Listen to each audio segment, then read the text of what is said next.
our last video, and some of these might be a little bit more challenging problems, but I've done all of these on the board for you before already, so let's review these. The practice final grab problem 22.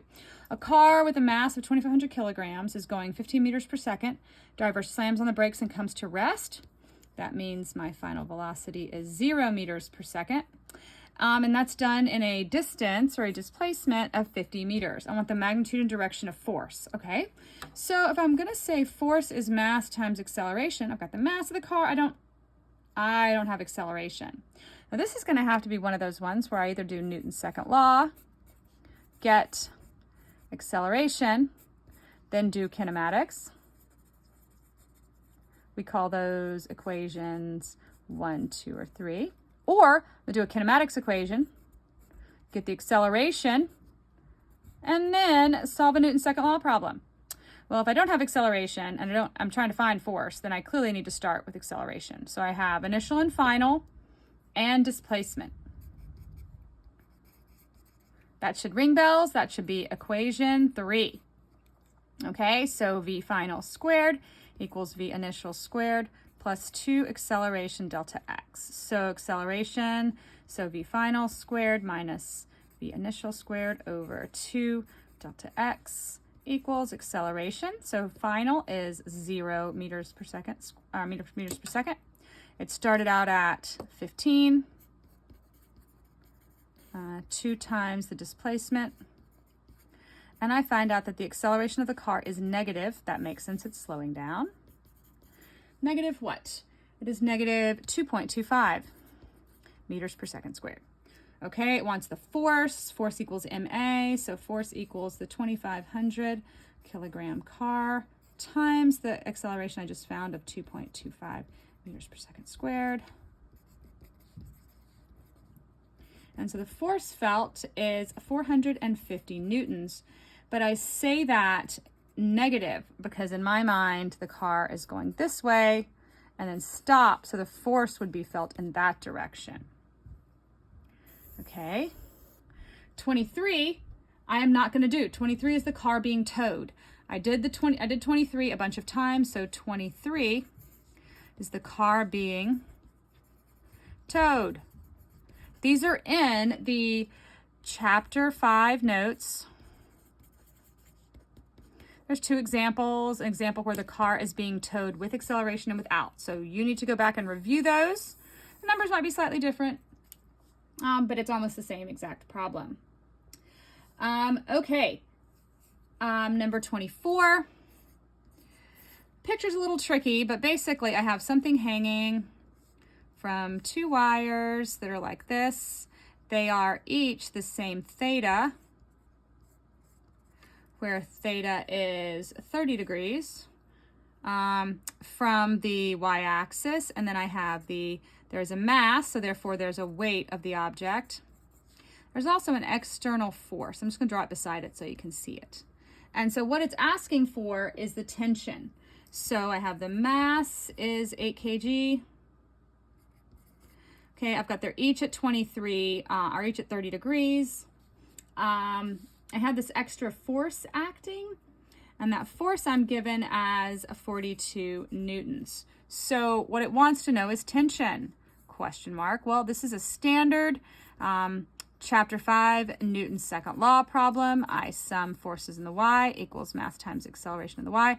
I'm told it is a thing hanging at rest. So there's no acceleration. So what are my forces? I have the y component of this tension, and I've done this one on the board for you too, so I have tension y here, the y component of tension 2, but they're both the same angle. So I have tension cosine theta and another tension cosine theta minus the weight and minus the force equals 0. So if I have tension cosine theta plus tension cosine theta, I have 2 tension cosine theta minus weight minus force equals 0. I need to put those on the other side. 2t cosine theta equals weight plus force. Divide by 2. Divide by cosine theta. That means this must be divided by 2 cosine theta. I'm just going to give you the answer, okay? When I divide that out, tension equals 69.6 newtons. So with 1 sig fig given in the 30-degree angle, that's going to be 70 newtons. I need you to be able to solve this. I would calculate the weight of the object. This is one of the big places people put the mass in. Make sure you calculate the weight. They get the signs wrong in the summing forces part, and then they forget that there's a 2 down here. So I would do cosine theta times 2, put that number here, get the weight, put that here, get the force, put that here, then go this plus this divided by this. Okay, and my last one is number 25. Now, this is the ball on a string. You did this in lab. I'm not going to have you draw a free body diagram, but you have to remember this. This is from chapter 6. It's the object on string in a circular path. That's the kicker. So if I have motion that's changing direction, I have centripetal acceleration. So I am going to be in some kind of v squared over r. Okay, I have centripetal acceleration. So when I sum forces in the x, again, I cannot draw this, but here is where the string is. Here is the ball, or whatever it is. It's going around in a circle. So it's tension here that is holding this into the circular motion. So when I sum my forces in the x direction, tension equals mass times acceleration. But again, I'm in circular motion. So this is centripetal acceleration. So tension equals m v squared over r. And from this place, I'm going to give you 3. I'm given the mass, the radius, the velocity, or the tension, any 3 of those, and you solve for the 4th. This gives us mass, 3 kg, perfect circle, linear speed constant, radius is 7 meters, tension, 52 newtons. What is the velocity? Okay, so I just need to solve for velocity. So velocity equals the square root of TR over M, the little algebra. Multiply this by the radius, divide by the mass, take the square root. And so I find out that that velocity is 10 meters per second. Please make sure you can work out one like this. Why do I have 1 sig fig? Because that's 1 sig fig. This is chapter 6, chapter 5, summing those forces.